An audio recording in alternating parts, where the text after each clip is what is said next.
بسم اللہ الرحمن الرحیم۔ کہانی گھر کے محترم عزیز دوستو، السلام علیکم۔ ایک رات سلطان محمود غزنوی کو کافی کوششوں کے بعد بھی جب نیند نہیں آئی تو اپنے غلاموں سے کہنے لگے، لگتا ہے کہ کسی مظلوم پر آج کوئی ظلم ہوا ہے۔ تم لوگ گلیوں میں پھیل جاؤ اور اگر کوئی فریادی نظر آئے تو اسے میرے پاس لے آؤ۔ تھوڑی دیر بعد وہ سب واپس آ کر کہنے لگے، سلطان ہمیں کوئی بھی فریادی نہیں ملا، آپ آرام سے سو جائیں۔ سلطان کو جب پھر بھی نیند نہیں آئی تو وہ کپڑے بدل کر خود محل سے باہر نکلا۔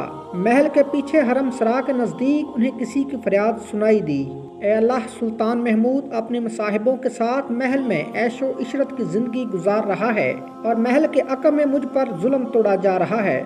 سلطان نے کہا، کیا بات کر رہے ہو؟ میں محمود ہوں اور تمہاری فریاد رسی کے لیے آیا ہوں۔ مجھے بتاؤ تمہارے ساتھ کیا ظلم ہوا ہے؟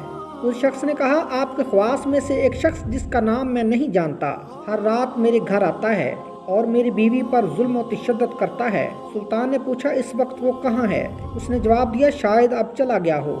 سلطان نے کہا، دوبارہ جب وہ آئے تو فوراً آ کر مجھے اطلاع کر دو۔ پھر سلطان نے محل کے دربان کو وہ شخص دکھایا اور کہا کہ جب بھی یہ دربار آئے اسے سیدھا میرے پاس پہنچا دو۔ اگر میں نماز کی حالت میں بھی ہوں تو پرواہ مت کرو۔ اگلی رات وہ شخص سلطان کے پاس آیا اور بتایا کہ وہ شخص اس وقت اس کے گھر میں موجود ہے۔ سلطان اسی وقت تلوار ہاتھ میں لیے اس شخص کے ساتھ چل پڑا۔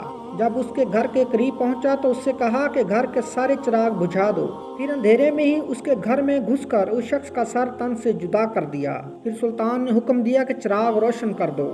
اس شخص کا چہرہ دیکھا اور سجدے میں گر پڑا۔ پھر گھر کے مالک سے کہا، اگر کچھ کھانے کو ہے تو لے آؤ، مجھے بہت سخت بھوک لگی ہے۔ اس شخص نے کہا، آپ جیسا سلطان مجھ غریب کے گھر کا کھانا کھائے گا؟ سلطان نے کہا، جو بھی ہے لے آؤ۔ وہ شخص ایک سوکھی روٹی اٹھا لایا جسے سلطان نے بڑی رغبت سے کھایا۔ وہ شخص سلطان سے پوچھنے لگا کہ چراغوں کو بجھانا، سجدہ کرنا اور روٹی طلب کرنے کے پیچھے آخر کیا ماجرا ہے؟ سلطان نے جواب دیا، میں نے جب تمہاری داستان سنی تو میں نے سوچا کہ میری سلطنت میں ایسا ظلم کرنے کی ہمت صرف میرے کسی بیٹے کو ہی ہو سکتی ہے۔ اندھیرا کرنے کو اس لیے کہا کہ پدرانہ شفقت میرے انصاف کے راستے میں حائل نہ ہو جائے۔ چراغ جلنے پر جب میں نے دیکھا کہ وہ شخص میرا بیٹا نہیں ہے تو میں سجدہ شکر بجا لایا۔ کھانا اس لیے مانگا کہ جب سے مجھے تمہاری مصیبت کا علم ہوا میں نے اللہ کے سامنے قسم کھائی تھی کہ جب تک تمہیں انصاف نہیں مل جاتا میرے اوپر کھانا پینا حرام ہے۔ اس وقت سے اب تک میں نے کچھ نہیں کھایا تھا۔ کبھی ایسے بھی ہمارے حکمران ہوتے تھے۔ محترم ناظرین، اگر آج کی ویڈیو آپ کو اچھی لگی ہو تو ہمارے چینل کہانی گھر کو لائک، شیئر اور سبسکرائب کر دیجیے۔